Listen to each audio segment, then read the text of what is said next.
이게 사람들은 정신과 하면은 뭐 어디 정신과 다 비슷비슷하다고 생각을 해요. 근데 그게 아니에요.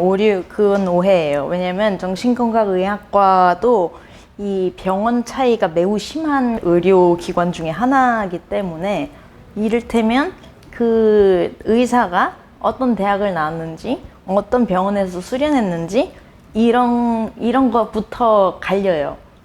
연령에 의해 유행하는 약물의 차이, 그것도 있어서, 그 말인즉슨 이 다양한 개성을 가진 환자들이 자기랑 맞는 의사를 찾는 것이 그렇게 어려운 일은 아니라는 거예요. 의사도 경향성이 있고 성격이 있고, 거기서 배운 의사는 다 그런 방식으로 이제 환자를 대하고 그런 게 있거든요. 그래서 이제 의사 찾아 산만리가 아니라, 의사의 성향이랑 나랑 맞지 않으면 딴 데를 가면 되고, 그거에 대해서 시간을 낭비했다, 어쨌다, 이렇게 생각을 하지 않았으면 좋겠어요. 그러니까 그런 건 시간이 걸리고 비용이 소모되는 당연한 일이고, 그걸 아깝다고 여기시지 않았으면 좋겠어요. 그러니까 저는 어떤 의사가 좋고 어떤 의원이 좋다 이런 방식이 아니라, 책에서 말하다시피 어느 병원이든 이러한 말하기 방식을 가지고 있고, 그것을 토대로 정보를 주고받고 상호작용을 해라 라고 이제 책에서 얘기를 했거든요. 그러니까 자기랑 잘 맞는 의사를 찾는다고 정신병이 낫는 게 아니에요. 그냥 병원에 가서 좀 더 기분이 좋고 마음에 들고, 잘 갔다 왔다, 이런 느낌이 드는 거지. 그래서 제가 드리는 추천 방법은, 의사와 어떻게 대화하면 될지, 의사한테 무슨 질문을 할 수 있는지, 의사한테 어디까지 얘기해도 되는지, 이런 것들이 더 중요하다고 생각을 해요. 어떤 성향의 의사든 통용될 수 있는 화법을 연습하는 거, 그게 의사의 성향을 짐작해서 가는 것보다 더 효과적이라고 생각합니다. 그리고 개인적으로 덧붙이면, 이 병의원을 최대한 가까운 곳으로 다니는 거를 이제 추천해요. 이거는 책을 감수하신 하주원 선생님도 하신 말인데, 이 부득이하게 타지의 병원에 다닐 수밖에 없다면 어쩔 수 없지만, 가까이 있는 병원은 자신의 상황에 맞춰서 계속 유연하게 바꿀 수 있고 그런 진료를 할 수 있기 때문에, 쉽게 방문할 수 있는 곳을 이제 고려하는 것이 좋다고 생각을 합니다.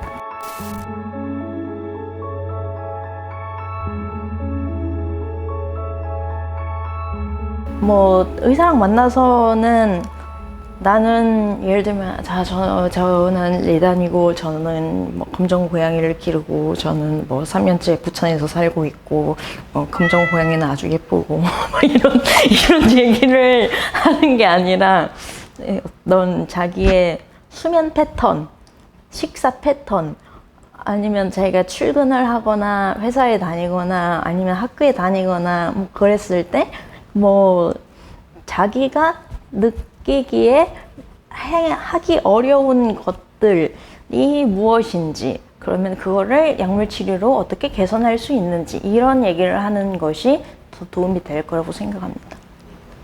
그런 얘기를 했을 때 의사가 듣잖아요. 의사가 들으면서 뭐라고 쓰는지 아세요, 혹시?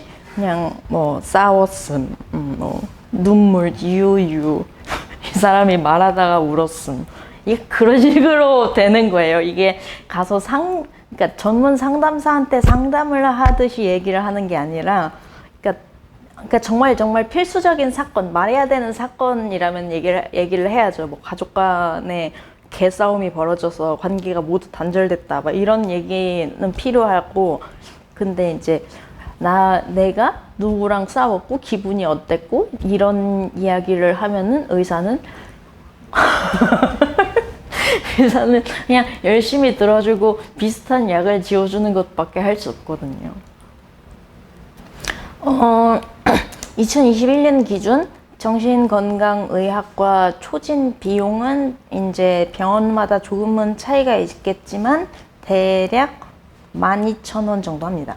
그리고 그 정도 경증일 때 약값은 보통 한 5, 6,000원 정도 하고요. 그리고 중요한 거는 정신건강의학과에서는 내가 이 의사한테 나의 인생사 상담을 하려고 가는 게 아니라 이 어떤 치료 계획을 수립하고 약물 치료를 하고 그것을 추이를 지켜보는 그런 것을 여기서 하는 역할이고, 만약에 나한테 정말 인생에 해결해야 되는 모순점, 문제점, 어떤 억울하고 막 그런 거가 있을 때 상담을 저도 권합니다. 상담은 무료로 진행되는 상담을 찾아보면 그 지역마다 정신건강증진센터라는 곳이 있고, 그곳에서 이제 상담을 요청하고 그리고 상담을 받을 수 있는 기회가 있는데, 아주 높은 기대를 하고 가시진 않았으면 좋겠고요.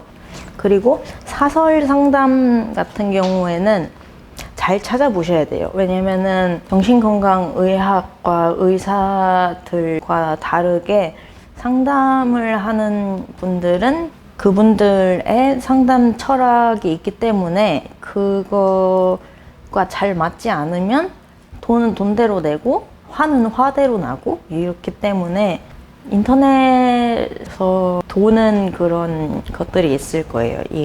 이를테면은 자기가 퀴어고 퀴어 프렌들리한 상담소가 있는지 그러면은 있어요. 있고 사람들이 그거를 10회기, 12회기 하면서 나아지는 모습도 많이 봤어요.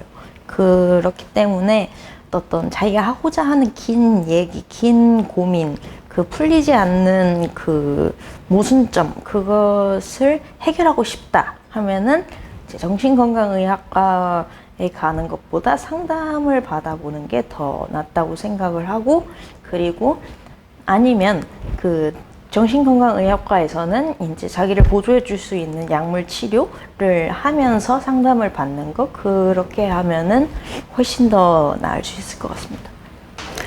먼저 두 개로 나눠서 얘기를 할게요.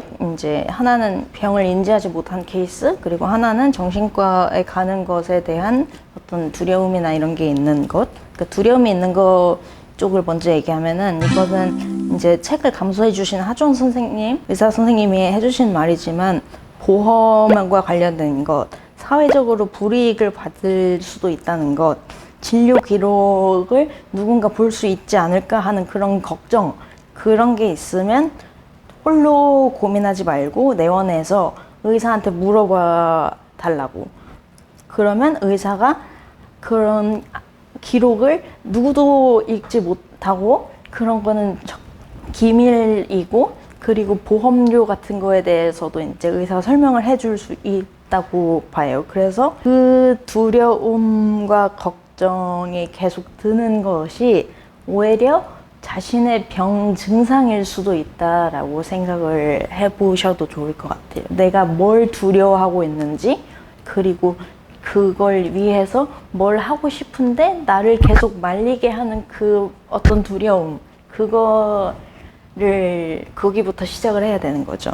그리고 이제 자신의 병을 인지하지 못하는 경우, 일단은 그 사람한테 야 정신과 가자 이런 말은 아니에요. 안 통해요. 안 들려요. 초점을 맞춰야 하는 부분은, 그가 지금 얼마나 힘들게 생활을 영위하고 있는지, 너는 얼마나 열심히 했는데 잘 안 됐는지, 어떤 노력을 했고 무엇을 하고자 하는데 그것이 계획대로 되지 않아서 얼마나 슬프고 외로운지, 이런 얘기를 하는 것부터 초점을 맞추는 거예요. 그러니까 병증보다 그가 얼마나 고통받고 있는지를 주목하는 겁니다. 거기서 시작을 하는 거예요. 그리고 시간을 들여서, 요새 너랑 비슷한 어려움을 호소하는 사람들이 되게 많더라.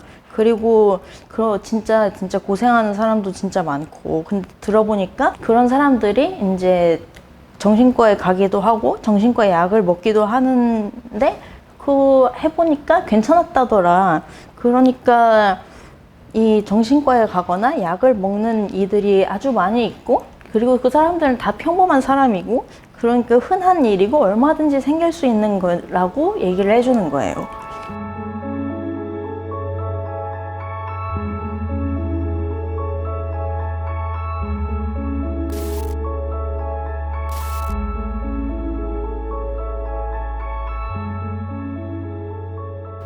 1번은 120%로 발휘하고 싶지만 의사 선생님들이 최선의 방식이라고 생각하는 거는 8, 90% 정도까지 하는 것이에요. 저도 알아요. 그 약물 치료하고 하면서 자기의 어떤 인지 능력, 사고력, 뭐 아니면 문해력, 아니면 그냥 책을 읽을 수 있는 그런 독서 능력, 그런 것을 잃어버리고, 그래서 약의 도움으로 다시 그거를 회복하고자 하는 그런 노력을 한 사람들 아주 많은데, 그것을 나쁘다고 말하는 게 아니라 그렇게 해도 안 될 수 있다. 그렇게 열심히 다시 돌아가려고 해도 그렇게 하지 못할 수 있다. 그렇게 하지 못했을 때 너무 절망하지 말라라고 얘기하고 싶어요.